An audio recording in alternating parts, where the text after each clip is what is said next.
कोई मजहब क्या प्रिंसिपल रखता है, ये मजहब और उसका प्रेषित जाने, तुमको क्या लेना देना है उसको। लेकिन क्रिश्चियनिटी और इस्लाम ऐसा तो भेद उनको करना है, इस्लाम को नीचे दिखाना है। अजी साहब, आतंकवाद का हमारा क्या संबंध है? प्रज्ञा सिंह ठाकुर जो खुद आतंकी है, उसने ये कहा कि मुसलमान ही क्यों आतंकवादी होता है। बोले तू कौन है, कौन सी शांतता की बात करता है, तू हमें खत्म करने की बात करता है। ये इंसानियत के खिलाफ वाली पूरी साजिश है। फ्रांस का राष्ट्रपति क्या इसके चीचा है जो उसका वो समर्थन कर रहा है? जिस तरीके से हम फ्रांस के राष्ट्रपति का यहाँ पर कंडेम कर रहे हैं, निषेध कर रहे हैं, उसी तरीके से हमारे देश के प्रधानमंत्री का भी हम आज निषेध कर रहे हैं कि जिस किसी ने इस्लाम और मुसलमानों के खिलाफ और रसूलुल्लाह सल्लल्लाहु अलैहि वसल्लम की शान में गुस्ताखी करने की कोशिश की, अल्लाह ने बहुत जल्द उसको दुनिया में जलील वखार करके रखा है। फ्रांस के राष्ट्रपति का दिवालियापन कहेंगे, हम कहेंगे कि वो जहनी तौर पे एक बीमार व्यक्ति है और उन्होंने इसका गलत इस्तेमाल किया है अपने पावर का, लिहाजा हम उन्हें सिरे से खारिज करते हैं और हम उन्हें उतना सीरियस भी नहीं लेते। उनका खुद की ज़ाती ज़िंदगी का इतिहास उठा के पढ़ेंगे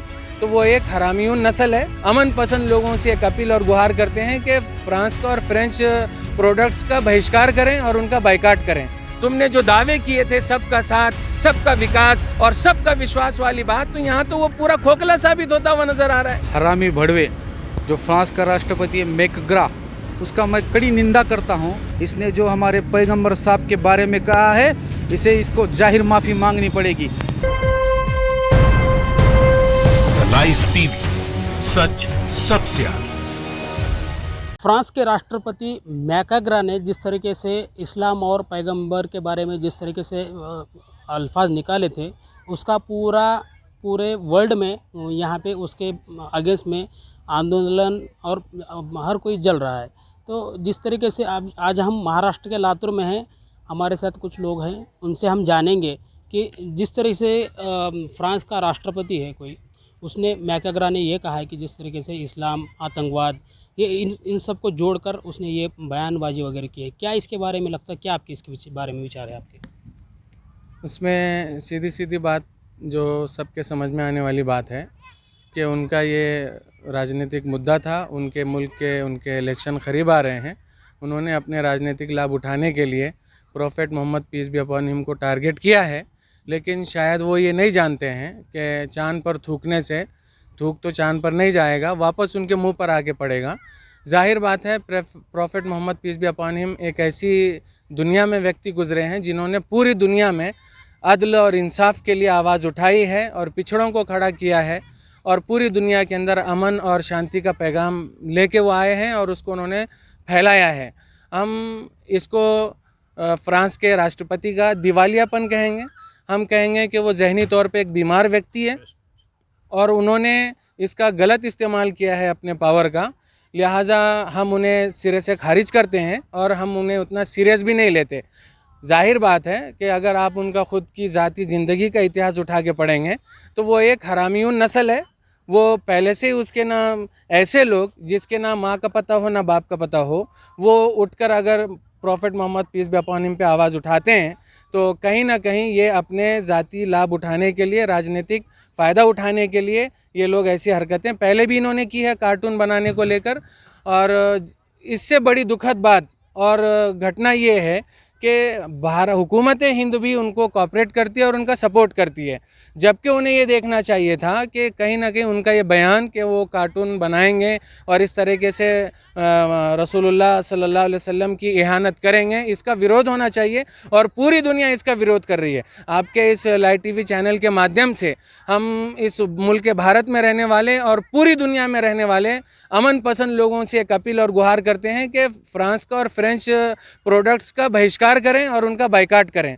उन्हें सबक सिखाने का ये एक मौका है हमारे पास और उसके लिए हमारे पास जितने प्रोडक्ट ऑफ फ्रेंच हैं उनका लिस्ट होना चाहिए और हमें उसका खुलकर बाइकाट करना चाहिए।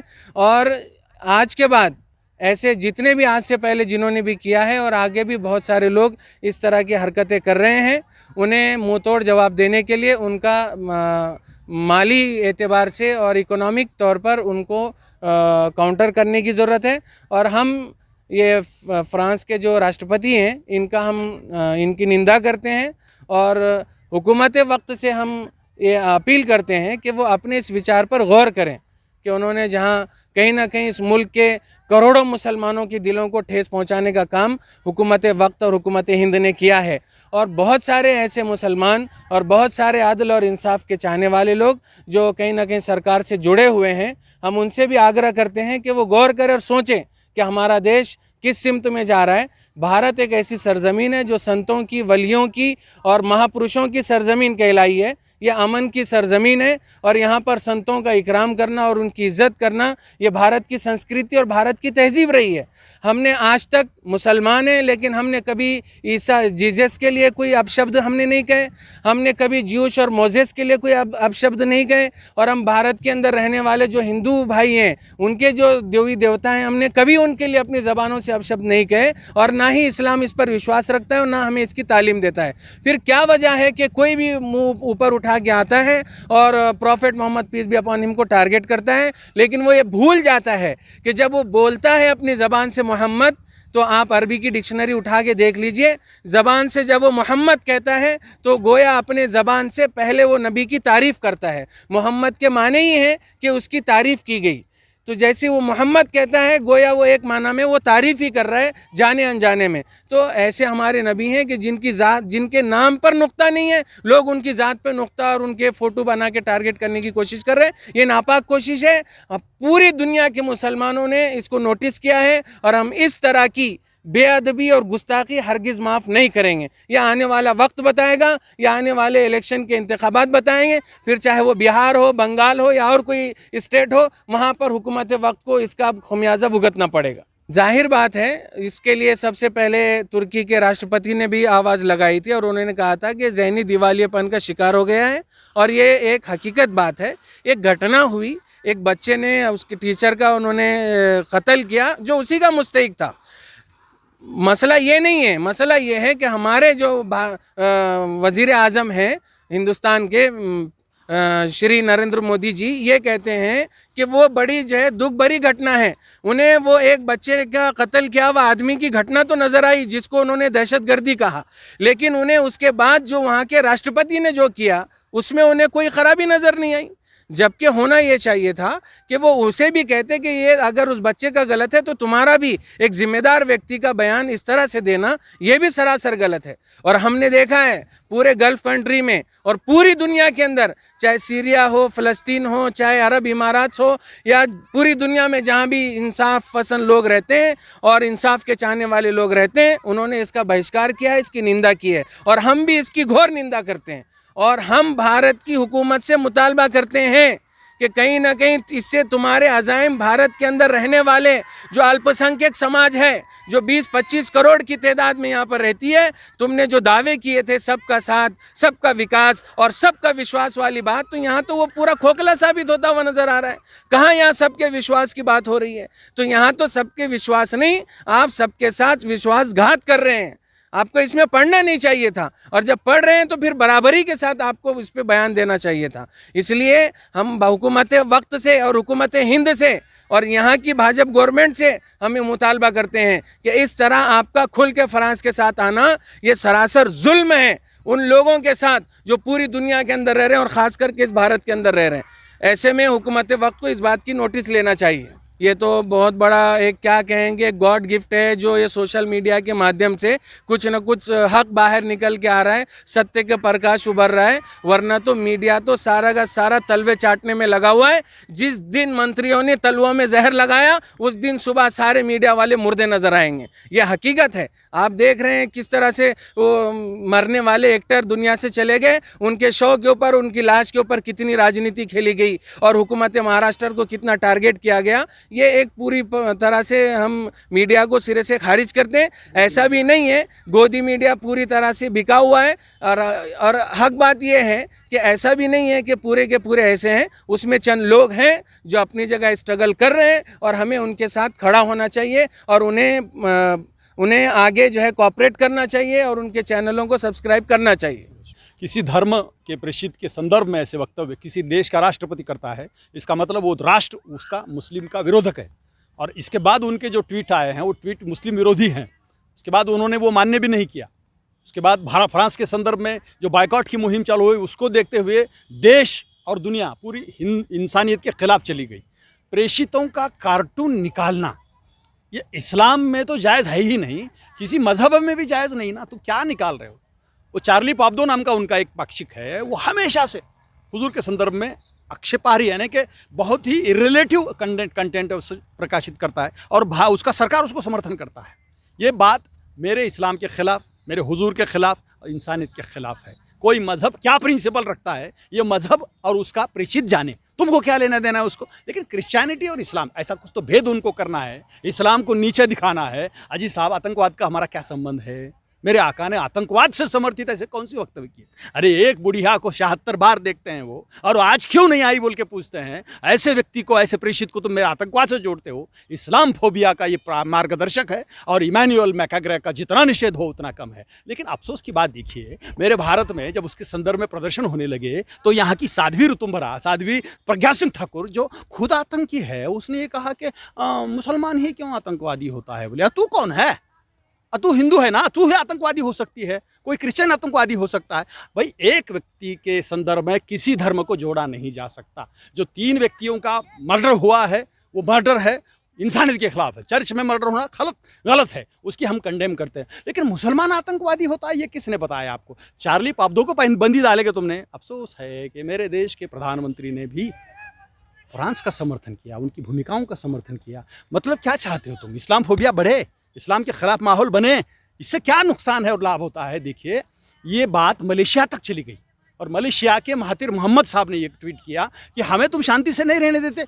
फ्रांस का इमैनुअल मैकाग्रा एक ट्वीट की दखल लेता है, कहता है कि फेसबुक ने उनका ट्वीट रद्द करना चाहिए, ट्विटर ने उनका ट्वीट रद्द करना चाहिए। बहुत बारीकी से तुम्हारे खिलाफ ये साजिश चल रही है। ये सब देश को नहीं दुनिया को तकलीफदा है। कौन मजहब क्या प्रिंसिपल पालता है, किसके कौन प्रेषित है, ये जिसका उसका मसला है। तुमने भी इसमें आने की जरूरत नहीं, तुमने मार्गदर्शन करने की जरूरत नहीं। मेरा इस्लाम 1400 बरस का है और इसमें कभी भी अशांतता की बात नहीं हुई। अफसोस की बात देखिए, मैं हिस्ट्री का पढ़ने वाला हूँ। शांतता, बंधुता, समता, ऐसा फ्रांस का कोई सिद्धांत मैंने पढ़ा है।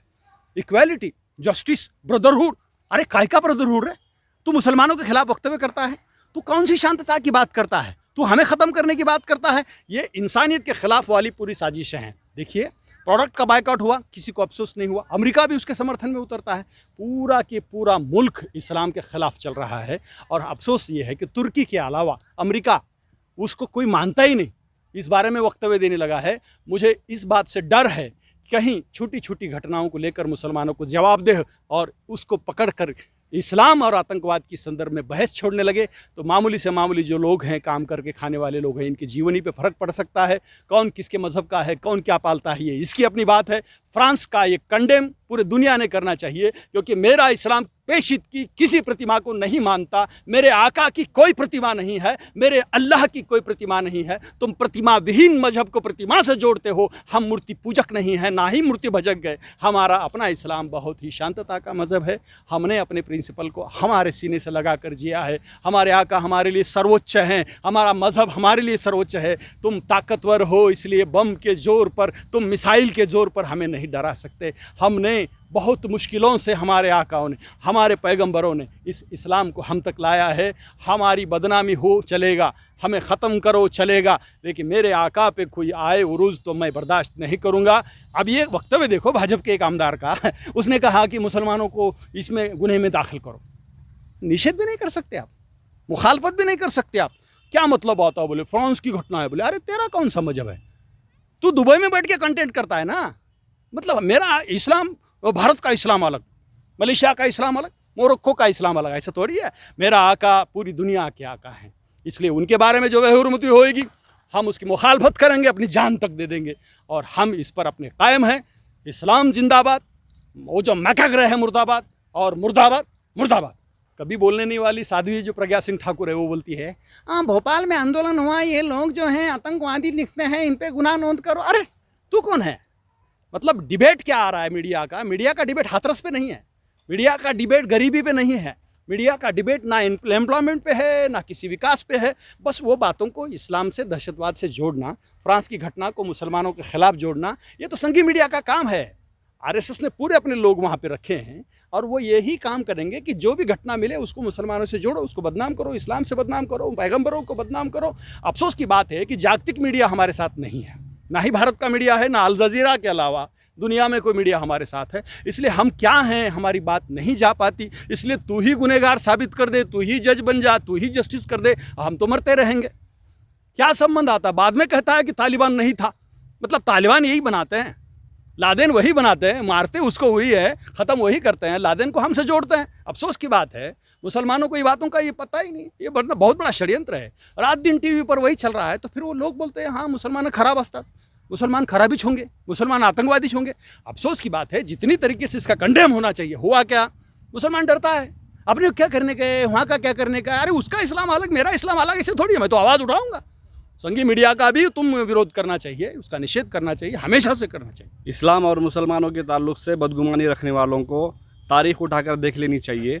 जिन जिन लोगों ने रसूलुल्लाह सल्लल्लाहु अलैहि वसल्लम की शान में गुस्ताखी की, इस्लाम के ख़िलाफ़ बोला, उन्होंने मानो ऐसा किया कि चाँद पर थूका, और जब किसी ने चाँद पर थूका है तो वो थूक उसी के मुंह पर आया है।